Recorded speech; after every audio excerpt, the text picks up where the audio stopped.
Welcome to Missouri Chamber Direct. I'm Karen Bushman. There was a flurry of activity in Jefferson City before lawmakers adjourned for their annual spring break. This work included sending the governor an important bill to help attract high-tech jobs to our state. Senate Bill 149 creates new tax breaks for data centers. The Missouri Chamber has worked for years on this proposal. Now the bill only needs the signature from Governor Jay Nixon to become law. Read the details about the data center proposal at mochamber.com. Right-to-work legislation also made progress as a Missouri Senate committee voted 5-3 in support of the measure. The bill now goes to the Senate floor. House Speaker John Deal said right-to-work will continue to be a priority when lawmakers reconvene next week. We started our session with the General Assembly rejecting pay increases for ourselves, and we followed that in the first couple of weeks by being the first body, being the Missouri House, to pass right-to-work or worker freedom legislation out of the House and over to the Senate. That bill makes good progress over the Senate. It's been voted out of committee, and I believe is on the Senate calendar, and hopefully will be dealt with by the Senate after spring recess. In other committee work, both the House and Senate conducted hearings on bills to reform aspects of the state's employment law.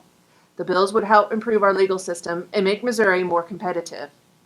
The Missouri Chamber's Jay Atkins was there to explain the need for these changes. Following a handful of Supreme Court decisions in the early 2000s, the way that employment law disputes have been adjudicated in Missouri courts put the employers at a significant disadvantage, and from the Chamber's perspective, do not represent a fair, equitable playing field for litigating employment disputes. Read a full report about the proposed employment law reforms on our blog for business, available at mochamber.com. In other news, the Senate has also begun discussion about a partial fix to Missouri's looming transportation funding shortfall. Senator Doug Leibla has proposed a bill to raise the state's gas tax to 23.3 cents, a level that would allow the state to continue maintaining our transportation system. While the bill does not address the need to invest in improving our state's roads, supporters, including the Missouri Chamber, say it's critical to act now to protect our highway system from decay. We're at a point that we're going to have to make a decision, and we're going to have to be an expedited decision, because we're at a critical point right now in the funding of our highways.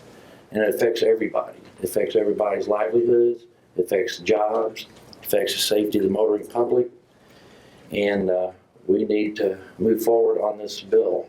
It's vital to the business community in terms of safety and efficiency. We do have a few issues with the bill, like the indexing, as the previous witness alluded to, and like what Senator Kehoe alluded to. We're looking for a more comprehensive fix moving on down the road. However, we can't ignore the fact that there's a problem right now, and we feel this bill addresses that problem. Finally, Missouri lawmakers are continuing to discuss how to promote gender pay equality in our state. The Missouri Chamber's Tracy King testified this week that the Chamber is working with the bill sponsor on the proposal.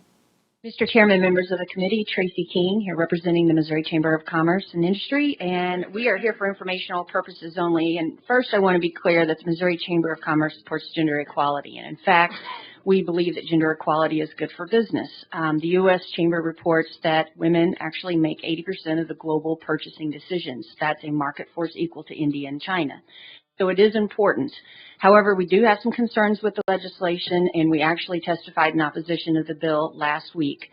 I have spent some time with Senator LaVota and laid out some of our concerns with him. And we do believe, I believe that, and he has said he's willing to work with us to address those concerns,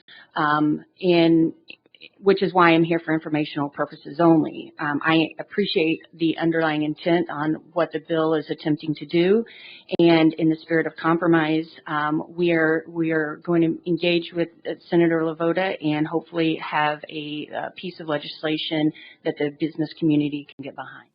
That's all for Missouri Chamber Direct. We will continue to cover all the latest developments when lawmakers return next week. To stay up to date on the latest news, make sure to visit our website, mochamber.com.